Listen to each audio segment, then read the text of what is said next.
दोस्तों, आज की कहानी है मैं माँ नहीं बन सकती। कहानी अगर पसंद आए तो वीडियो को लाइक और सब्सक्राइब जरूर करना। मैं इस क्लास की क्लास टीचर हूँ। मुझे समझ में नहीं आ रहा था कि सच क्या है। मुझे रोज किसी ना किसी मामले में बच्चों का जज बनना पड़ता था और अर्पण मेरे लिए एक पहेली बना हुआ था।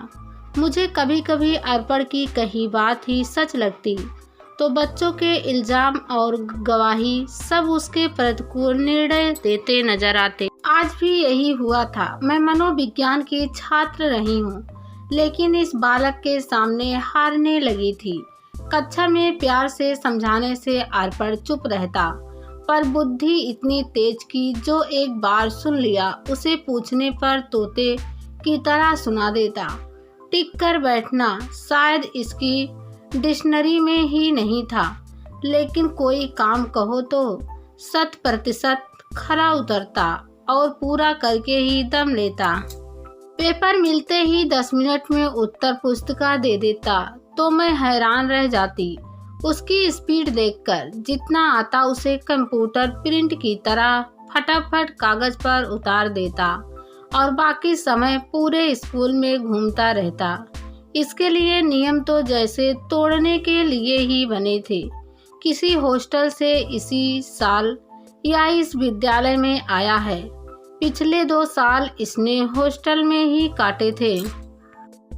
मैं सोचती रहती हूँ कि यह वहाँ कैसे रहा होगा।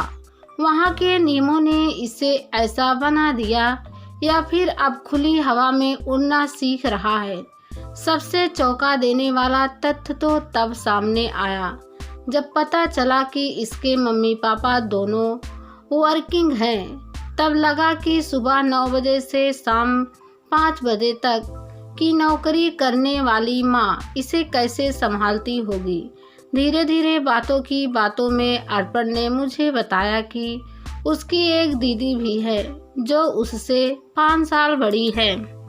घर में सबसे अच्छा कौन लगता है पूछने पर बोला पापा। मैंने पूछा क्यों, तो उसका जवाब था क्योंकि वे मुझे खिलौना ला कर देते हैं। और दीदी अजीब सा मुंह बनाकर वह बोला नहीं, बिल्कुल नहीं, वह तो सारा दिन मुझे मारती रहती है और मम्मी से शिकायत करती रहती है। अब बात बची थी मम्मी की, लेकिन मैंने अब उससे कुछ भी पूछना उचित नहीं समझा। सोचा किसी दिन उन्हीं से मिलूंगी। अगले दिन सुबह सुबह मेरी मेज पर एक डायरी रखी मिली जिसके साथ प्रिंसिपल का एक नोट लगा था। अर्पण की प्रत्येक गतिविधि और शरारत इसमें नोट की जाए। अब तो बच्चों को एक अच्छा मौका मिल गया डायरी भरवाने का। अब तो रोज लाल पेन गति पकड़ने लगा। समस्या समाधान की ओर जाने की बजाय और गहराने लगी। अर्पण की उद्दंडता भी बढ़ने लगी। एक दिन तो हद हो गई जब कक्षा की एक लड़की कनिष्ठा ने आकर बताया कि अर्पण ने गर्ल्स वॉशरूम में जाकर उसके दरवाजे को धक्का दिया। 8 से 9 साल का बालक और ऐसी हरकत। मैं तो सुनकर चकित हो गई। मेरा मनोविज्ञान डाउनडोल होने लगा। अब तो पानी सर से ऊपर से जाने लगा था। हिम्मत करके मैं कक्षा में गई और दोनों को अलग ले जाकर पूछताछ की, पर अर्पण की तरफ से फिर वही इनकार कि मैं तो वहां गया ही नहीं था। कनिष्ठा से मैंने पूछा तुमने इसे वहां देखा था? जवाब था नहीं, मुझे सुयश ने बताया था। तब सुयश को बुलाकर और उससे पूछा तुमने अर्पण को दरवाजे को धक्का देते हुए देखा था? सुयश ने कहा धक्का देते तो नहीं, पर यह गर्ल्स टॉयलेट की तरफ छत पर घूम रहा था। सवाल फिर उलझ गया था, पर इस बार भी अर्पण को शक से बचाते हुए मैंने सुयश को पहले डांटा। जब तुम भी छत पर थे तो हो सकता है तुमने ही दरवाजे को धक्का दिया हो और नाम अर्पण का लगा रहे हो। कनिष्ठा को भी समझा कि देखो बेटा, जब तुमने खुद नहीं देखा तो कैसे किसी के कहने पर किसी का नाम लगा सकती हो। आगे से ध्यान रखना। बच्चों को भेजकर मैं माथा पकड़कर बैठ गई और सोचने लगी कि इस तरह का प्रतिरोध झेलते झेलते तो बच्चा और गलत दिशा में चला जाएगा। मैंने उसकी डायरी बंद करने और शनिवार को उसके घर जाने का निश्चय किया। फोन पर समय तय कर शनिवार को शाम 4 बजे मैं अर्पण के घर पहुंची। यह समय मैंने जानबूझकर चुना था क्योंकि उस समय बच्चे बाहर खेलने गए होते हैं। मैं और उसकी मम्मी संध्या बालकनी में बैठकर अर्पण के बारे में बातें करने लगी। वह बहुत परेशान थी उसे लेकर। कहने लगी कहाँ कहाँ नहीं दिखाया इसे, कई डॉक्टरों को, साइकोलॉजी को, कहीं प्रेगनेंसी के दौरान ली गई किसी दवा का असर तो नहीं है। मैंने पूछा नहीं, सब ठीक था, वह बोली। लेकिन उसका जवाब और हाव भाव मुझे मेल खाती नजर नहीं आया। फिर कुछ पर्सनल सवालों के जवाब जब वह गोल मोल ढंग से देने लगी तो मेरे मन में शक की जड़ें गहराने लगी। एक तरफ उसने मुझे बताया कि प्रेगनेंसी के आखिरी 4 महीने वह छुट्टी पर थी तथा डॉक्टर की सलाह से किसी हिल स्टेशन पर रही थी, तो दूसरी तरफ वह बोली सब ठीक था। उससे विदा लेते हुए सिर्फ इतना कहा, मैं अर्पण के लिए एक अच्छे भविष्य की डगर खोजने आई थी। तुम सहयोग दोगी तो शायद यह संभव हो सके। सीढ़ियों से उतरते हुए उसकी एक परिचित से मुलाकात हो गई। संयोगवश बात बच्चों की चल पड़ी। अर्पण का नाम सुनते ही वह चुप हो गई।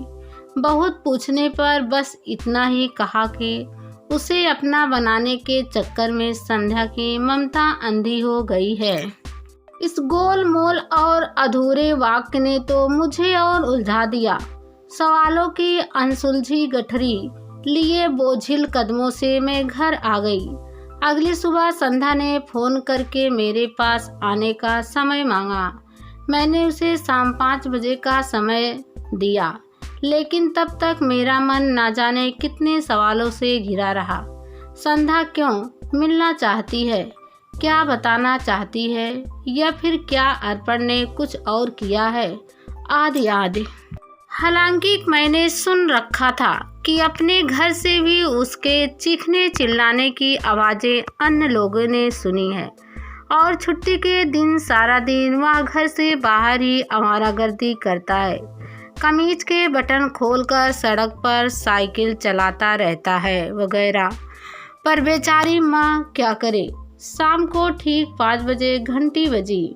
मैंने देखा तो संध्या ही थी। मैंने कॉफ़ी तैयार की और उसके साथ बैठ गई। ऐसा लग रहा था जैसे अधूरी फिल्म आज क्लाइमैक्स पर आकर ही दम लेने वाली हो।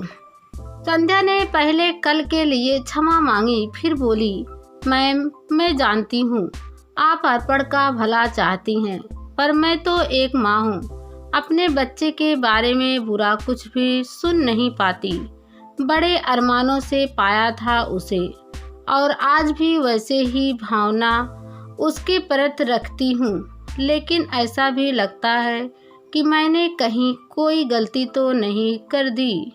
कल आपसे बातें करने के बाद मैं सारी रात सोचती रही और अंत में यही निर्णय कर पाई कि आप ही मेरी बात को समझ सकेंगी। मैंने संध्या के पास बैठकर उसके कंधे पर हाथ रखते हुए कहा, तुम मुझ पर विश्वास कर सकती हो। संध्या पहले तो रो पड़ी, फिर संयत होते हुए उसने कहना शुरू किया, बात शादी के 7 साल बाद की है। इलाज के बाद भी मैं एक बच्चे की चाह पूरी नहीं कर पा रही थी। मेरे पति और मुझ में कोई कमी ना थी, पर शायद कुदरत को मंजूर नहीं था। हम दोनों ने अंत में बच्चा गोद लेने का फैसला किया, पर घर वालों को नहीं बताना चाहते थे। अतः बड़ी बेटी के समय तबीयत का बहाना बनाकर हम मंसूरी में 5 महीने रहे और वहीं से बच्ची दिया को गोद लिया। हम दोनों बहुत खुश थे, पर दिया के दादा दादी ने फिर पोते के लिए कहना शुरू कर दिया। हम एक बार अपना झूठ छिपा गए थे, पर एक बार और ऐसा करना मेरे बस में नहीं था। पर आप यह तो जानती हैं कि घर के बड़े बुजुर्गों की बातें उनका आदेश होती है। उनकी कही बात पूरी करने के लिए मैंने इस बार दार्जिलिंग में 5 महीने बिताए और जब वापस आई तो दादा दादी के लिए पोते को साथ लेकर आई। पर दरवाजे पर ही बेटी ने उसे अपना भाई मानने से इनकार कर दिया। फिर तो दोनों की जंग दिनों दिन बढ़ती गई और इसका असर शायद अर्पण पर उल्टा ही पड़ता गया। इस माहौल से मैं तंग आ चुकी थी, लेकिन अर्पण की हर सही गलत बात का पक्ष लेती रही। लेकिन मैं दिया और अर्पण दोनों के लिए एक समय माँ नहीं बन सकी, कहकर वह फपक फपक कर रोने लगी। मुझे कुछ समझ नहीं आ रहा उससे क्या कहूँ। जिस बात को जानने के लिए मैं बहुत उत्सुक थी, उसके बारे में इतना सपाट सच सुनकर मैं हतप्रभ रह गई थी। मैंने धीरे से उसका हाथ दबाकर अपनापन जताया। संध्या ने अपने को संभाल लिया था। वह मुझसे बोली, मैं बहुत सालों से अपने अंदर ही घुटती रही हूँ, ना किसी को बता सकी और ना ही कोई हल नजर आ रहा था। मैंने अर्पण को अच्छा माहौल देने के लिए हॉस्टल भी भेजा, पर वहाँ के नियम उसे रास नहीं आए। परिवार से तो मेरे डर ने मुझे हमेशा एक फासले पर ही रखा। आज इस दोराहे पर खड़ी मैं आपसे पूछती हूँ कि क्या मेरा फैसला कहीं गलत था? 2 बच्चों को एक परिवार देकर अपने परिवार को खुशियाँ ही तो देना चाहा था मैंने, लेकिन मुझे मिला क्या? आप तो मनोविज्ञान जानती हो, बताओ ना, खून का असर ज़्यादा गहरा होता है या संस्कारों का? अर्पण को तो सभी अच्छी सुविधाएं और संस्कार देने का प्रयास किया, तो फिर ऐसा क्यों हुआ? मैं अपने को इन प्रश्नों से दबा हुआ सा महसूस कर रही थी, लेकिन मैंने यह सोचते हुए कि सच्चे मन से किए गए कार्य कभी निष्फल नहीं होते, संध्या से पुनः मिलने की मन में ठान ली थी और आज उसी सोच का परिणाम देखकर आंखें भर आई थी। अर्पण तो आज सबके लिए एक मिसाल बन गया था।